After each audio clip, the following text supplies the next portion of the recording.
Okay, let's unpack this. Today, we're doing a deep dive into something, well, something incredibly human and often incredibly tricky.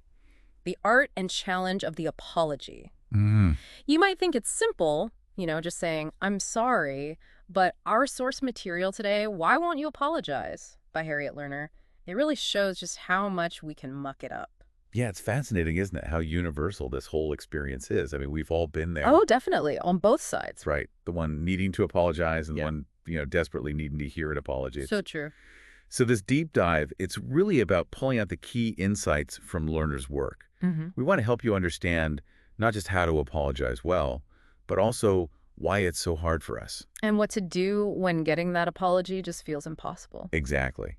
Our mission here is to give you, well, kind of a shortcut to navigate these really emotionally charged situations with a bit more clarity, maybe less frustration, Sounds good. Less frustration is always good. and hopefully, yeah, build stronger connections. So the author kicks things off with some, let's say, cringeworthy examples. Oh, yeah.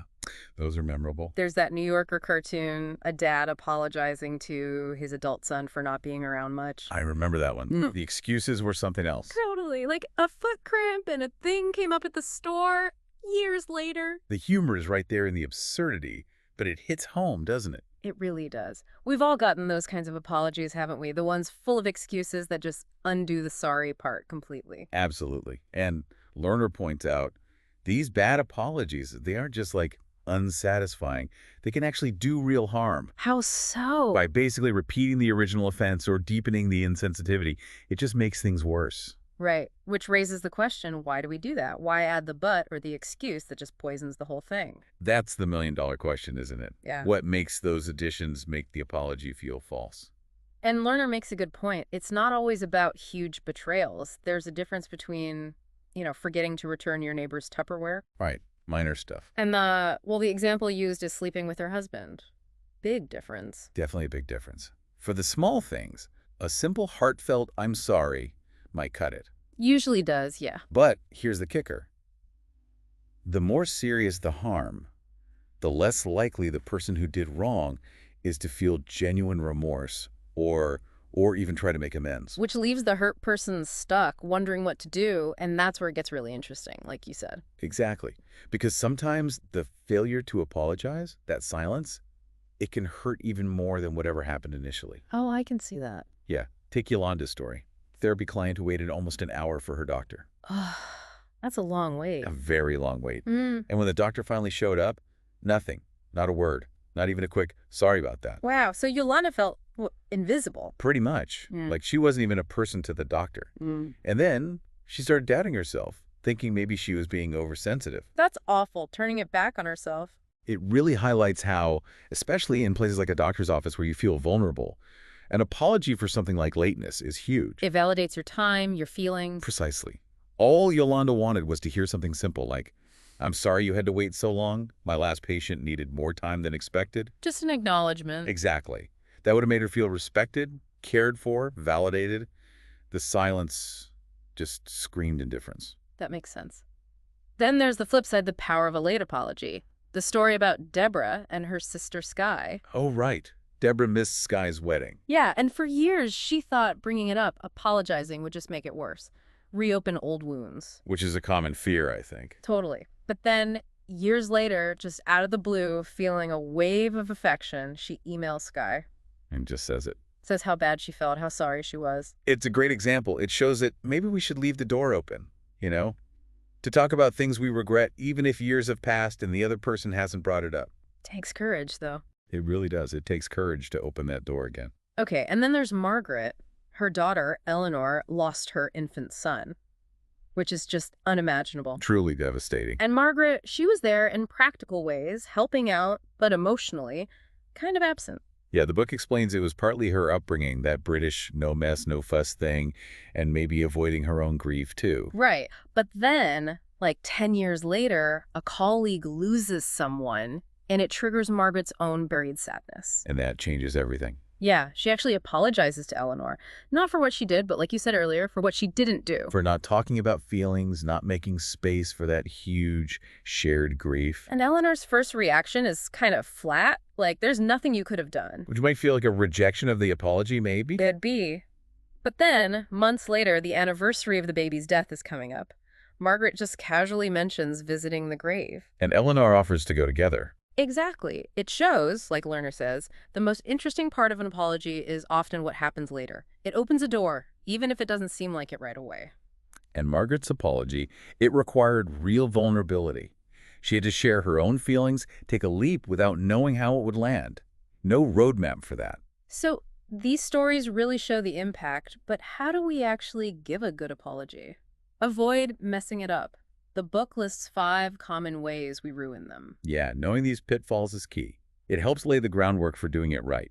Number 1 is probably the most famous. Let me guess. The but apology. You got it. I'm sorry, but that but just cancels everything that came before it. It signals an excuse is coming. Like Dolores apologizing for being rude to her sister, but someone had to tell you how to act. Ouch. Yeah, that's not an apology. That's a big. It's just packing old resentments into the sorry. So the takeaway is keep it short. Focus on the apology itself. Exactly. Apologies should open the door for future talks, not be the place you try to hash out every single underlying issue. Okay, pitfall number 2. The blame-reversing apology. This one might actually be worse than no apology at all. How does that work? It's when you apologize for the other person's feelings, not your specific actions. Like, I'm sorry you felt embarrassed when I corrected your story. Ah, so you're not sorry for what you did. You're sorry for their reaction. Precisely. Or the dad saying, I'm sorry that what I said made you so upset, instead of owning his harsh words. Got it. Apologize for your behavior, not their feelings. What's number 3? The forgive me already. Apology. This is when your apology is really about your need to feel better fast. Like I said, sorry, now can we move on? Can you forgive me? Exactly. It treats the apology like a transaction, a ticket to instant forgiveness. It puts pressure on the hurt person. But forgiveness doesn't work on demand. Not at all. It has its own timeline, its own space. You can't bargain for it with an apology. Okay, number 4. The intrusive apology. This is apologizing when the other person genuinely does not want to hear from you. Right, like Liza, who slept with her friend Seluna's husband, kept contacting Selena to apologize. But it just kept stirring up the pain for Selena. The apology wasn't soothing, it was agitating. So the point of the apology is to help the hurt person, not make yourself feel better by getting it off your chest. Exactly. Amends should only be made if they won't cause more injury. Respecting someone's boundary of no contact is crucial. Makes sense. And the last one, number 5. Being too sorry. Overdoing the apology. How is being too sorry a bad thing? Well, it can actually be a kind of defense mechanism. Or it shifts the focus back to you. If you're so excessively apologetic that the hurt person starts feeling like they need to comfort you. Ah, then it's not about them anymore. Right, you flip the script. And also, sometimes words just aren't enough, especially for bigger hurts. Like the example of being stuck in the elevator. Yeah, for 45 minutes. Yeah. And the manager just says, sorry for the inconvenience. Inconvenience feels like a massive understatement there. Totally. Or the restaurant manager who keeps saying sorry but offers nothing, like a free glass of wine or something, after a big screw-up. You probably wouldn't go back. It's exactly. For bigger hurts, genuine restitution or a clear promise of change is often needed alongside the words. Those 5 pitfalls are really clear. Avoid the but, own your actions, don't demand forgiveness, respect boundaries, and match the apology to the hurt. Pretty much sums it up. It has to be focused on the other person's experience. Okay, but this still leaves that tricky question. Why won't some people apologize? Ever? What's going on there? Yeah, the book calls it the secret life of the non-apologizer. And it's complex. There isn't just one reason. What are some of the layers? Well, sometimes it's actually cultural. Lerner mentions her nephew's Korean girlfriend. Right, who didn't apologize to family because for her, closeness meant you didn't need to apologize. It was assumed forgiveness was there. Exactly. For her, intimacy and formal apologies just didn't mix. It's a different cultural script. So it's not always personal stubbornness. It could be learned. Definitely. Mm-mm. Which connects to the next point, our family of origin. The blueprints we get from childhood are powerful. How does that play out? Well, if you were constantly shamed for making mistakes as a kid, Then admitting you're wrong as an adult feels terrifying. it can instantly trigger that old unbearable childhood shame. so you avoid it at all costs. Or maybe apologies just weren't a thing in your family. Or they were always a huge drama. Right. If they were non-existent or always picked apart like, is that a real apology? It's hard to learn how to do it differently. Like Jeffrey, whose parents always demanded real apologies, and his dad's apologies were all weepy and felt like a burden. So he just decided, nope, not doing that. Never saying sorry. It's like a reaction against that past experience. Absolutely. And then there's the link to our own self-worth. How does that fit in? Learners suggest some people are just so incredibly hard on themselves already. That they don't have any emotional space left to apologize to someone else. Kind of. If you beat yourself up relentlessly for every tiny mistake, acknowledging a bigger one feels overwhelming. This often connects to perfectionism. Ah, the perfectionism trap. If making a mistake means you're fundamentally flawed or unworthy. Then it feels like admitting you are bad. It's too threatening to your sense of self. Which creates that vicious cycle you mentioned earlier. Can't admit error, feel less perfect, resist apologizing even more. Exactly. It's really hard for someone operating from a place of deep shame to apologize well. They lack that solid ground, that platform of self-worth to stand on and see things clearly. Okay, so if you're dealing with someone stuck in that defensiveness, someone who just won't apologize, what do you do? Our first instinct might be to blame or shame them more. But that almost never works, does it? Probably just makes them dig their heels in deeper. Right.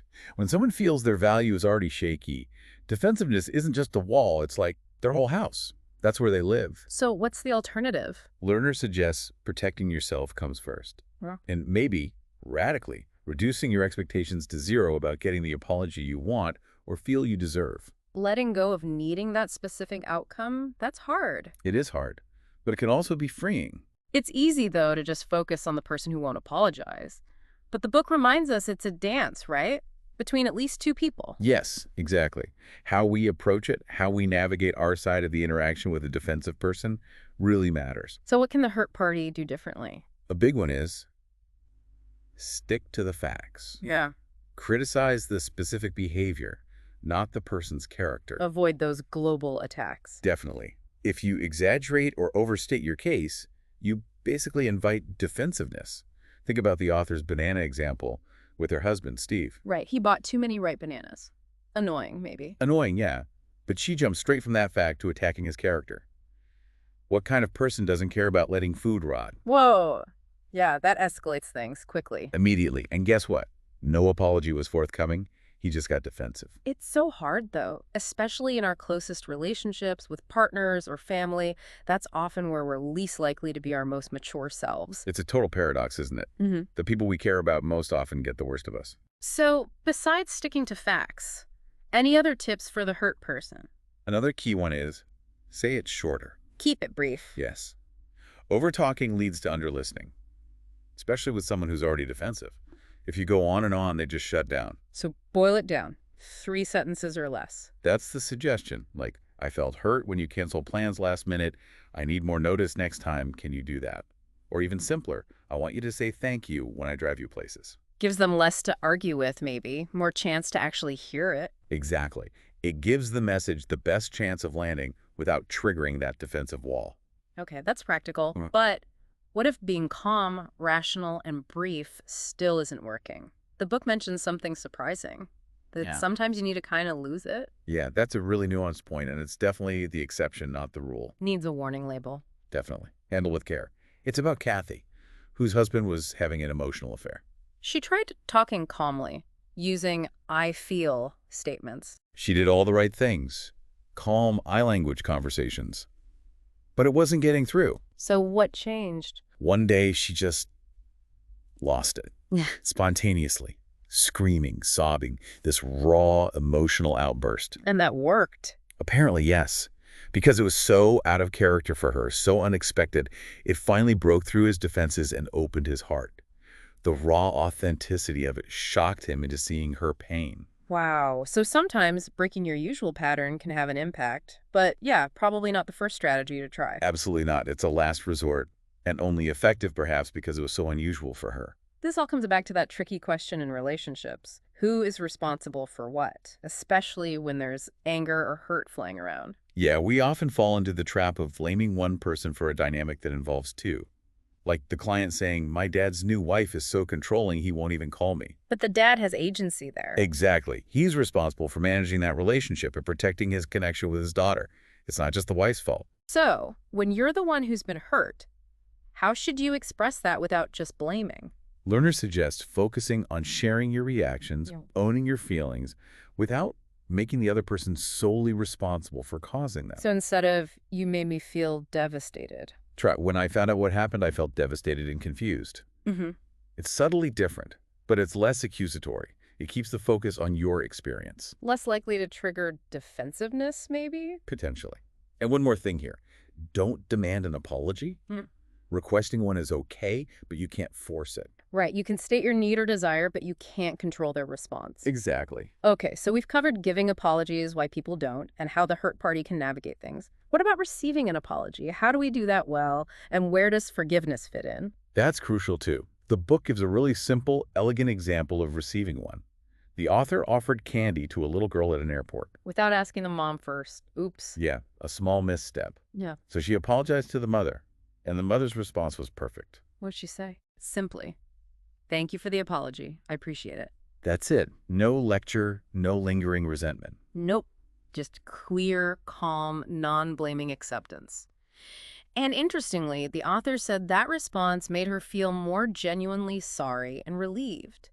It showed the power of just accepting it gracefully. So the lesson is, don't pick the apology apart. Don't analyze it for sincerity like it's some kind of legal document. Exactly. Avoid what Lerner calls Talmudic precision, trying to grade the apology, label the person as narcissistic because it wasn't perfect. It's usually counterproductive. Give them the benefit of the doubt. Maybe they're just awkward or anxious about apologizing. Right. Discomfort can make anyone sound a bit robotic. And remember, remorse can show up in nonverbal ways too. Aim for generosity of spirit if you can. Okay, but what about the really big stuff, the betrayals? Does accepting an apology mean you have to reconcile, forget what happened? Absolutely not. That's a critical distinction. The best apology in the world doesn't obligate you to restore the relationship. Like Joanne, whose best friend Marcia had an affair with her husband. Yeah. Joanne accepted Marcia's apology, acknowledged it, but was very clear. There's too much water under the bridge. The friendship couldn't continue. So she could accept the apology, appreciate the gesture, but still hold her boundary. Precisely. She honored her own values without getting stuck rehashing the past. Saying thank you for the apology doesn't mean, okay, we're good now. That is such an important point, which leads us to maybe the most challenging part, forgiveness. The book makes a strong case that you don't actually need to forgive someone to heal or move on. Yes, this really pushes back against a lot of common cultural messages, doesn't it? It does. Why do we feel so much pressure to forgive? Well, it's often framed as the peak of spiritual virtue, or the only path to letting go of anger. Like, if you don't forgive, you're the one who suffers. But Lerner suggests that's not the only way. Right. For many people, words like resolution or detachment or moving on or simply letting go feel more authentic and achievable than forgiveness. Like the Zen story about the monks and the woman. Exactly. The older monk helped a woman across a river, breaking the rules. Hours later, the younger monk is still fuming about it. The older monk says, I put the woman down hours ago. Why are you still carrying her? Letting go is an internal choice, separate from forgiveness. It can be. And Lerner challenges the idea that you must have empathy for the person who hurt you in order to forgive, or even that empathy necessitates forgiveness. The conversation with her son Ben is intense. It really is. He asks if she'd still love him if he murdered someone. She says yes, she'd love him, visit him in jail, but she wouldn't forgive him. Wow. Love and unforgiveness coexisting. It shows that complex emotions can live side by side. It's not always neat and tidy. And the story of Rosa and Sam, after his affair, that illustrates healing without total forgiveness, too. Absolutely. Sam apologized countless times. He was committed to honesty, but it didn't just erase her pain overnight. You had to do more than just say sorry. He had to learn to initiate the hard conversations, to really listen to and absorb her anger and sadness, what Lerner calls the transfer of vigilance. He had to carry some of the emotional weight. And even after all that work, years later, Rosa says she forgives him. What was it, 90%? 90%. She forgave the affair, but not him sleeping with the other woman in their bed. That specific violation remained unforgiven. And that was okay. They can move forward with that. It was enough. Sam respected her for holding on to that 10%.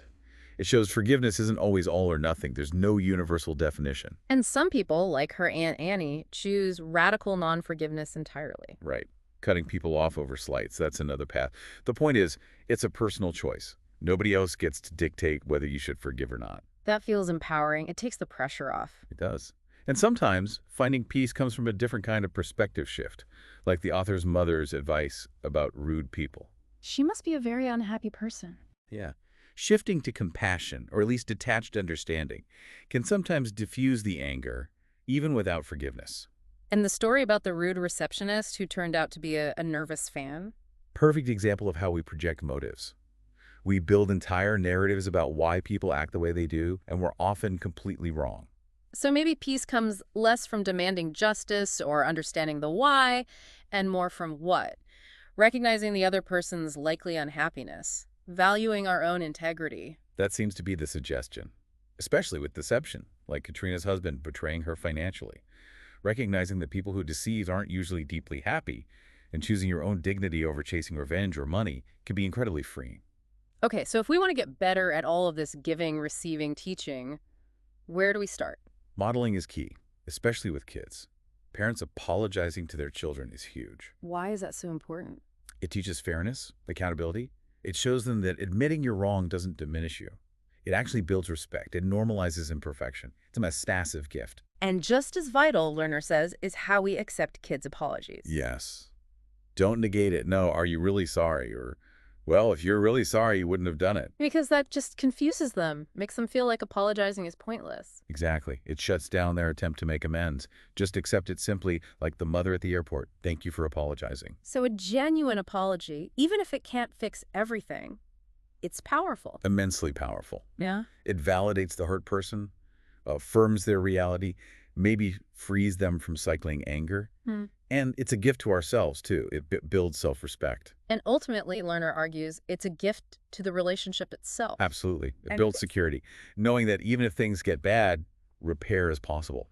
This connection doesn't have to be permanent. the story of the sisters, Suzanne and Marietta, after the funeral blow-up really shows that. Yeah, Suzanne's drunken accusations were awful. Her first apologies were emotional, but missed the mark. Full of feeling, but no actual responsibility. Right. She needed to offer something clear, direct, owning her behavior. Like, Marietta, I am so deeply sorry I said those hurtful, untrue things. And she sent a handwritten card, taking full responsibility. Yes, taking unambiguous responsibility. Yeah. And that act was important for her integrity, regardless of how Marietta responded. That's a key point, doing it for your own sense of rightness, too. Definitely. And the book wraps up with two final examples that are quite clear. The stolen bicycle. Yes, a straightforward apology with restitution. Clear, direct, action-oriented. And the author's own apology to her friend Sheila. Right. After she acted self-absorbed at Sheila's book launch, she admits feeling defensive initially. We all do that sometime. For sure. But she pushed past it, took full responsibility for her thoughtless act, and crucially, let go of wanting Sheila to share the blame somehow. Because a real apology is about the other person's feelings, not about getting something back for yourself. That's the core message. Focus entirely on their hurt. Wow. Okay, so this deep dive really shows that apologizing is way more than just mouthing the words, "I'm sorry." Oh, much more. It's tangled up with self-awareness, courage, empathy, and sometimes, yeah, letting go of needing to be right. Which is hard. Very hard. But if you think about the bigger picture, this capacity to apologize, to really own our part and tune into the other person's pain, it's not just about fixing mistakes. It's about building something deeper. Yeah, like cultivating a stronger sense of integrity, a more resilient self. It's this constant dance in relationships, isn't it? We all take turns being the one who messes up and the one who gets hurt. True. We're all in this together. Mm-hmm. So bringing this back to you, the listener, what does this all mean for your own life? Here's maybe a final thought to chew on. If giving a sincere, heartfelt apology can be such a powerful gift to someone else, and maybe even to yourself, is there a relationship in your life right now that might be waiting for that gift, waiting for you to offer it? Or perhaps to bravely accept it?